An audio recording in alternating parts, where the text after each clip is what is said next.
ಬದಲಾದ ಜೀವನ ಶೈಲಿ ಮತ್ತು ಆಹಾರ ಪದ್ಧತಿಯಿಂದಾಗಿ ವಯಸ್ಸಾದವರು ಮಾತ್ರವಲ್ಲದೆ ಯುವಕರು ಕೂಡ ಮೊಣಕಾಲು ನೋವಿನ ಸಮಸ್ಯೆಯಿಂದ ಬಳಲುತ್ತಿದ್ದಾರೆ.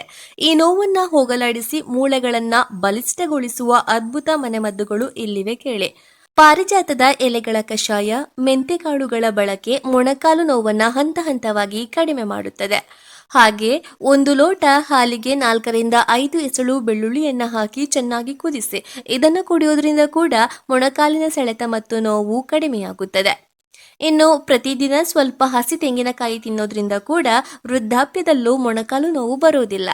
ಹಾಗೆ ದಿನಕ್ಕೆ 5 ವಾಲ್ನಟ್ ಅನ್ನ ಖಾಲಿ ಹೊಟ್ಟೆಯಲ್ಲಿ ಸೇವಿಸುವುದು ಮೂಳೆಗಳಿಗೆ ಉತ್ತಮ ಎಂದು ಹೇಳಲಾಗುತ್ತದೆ.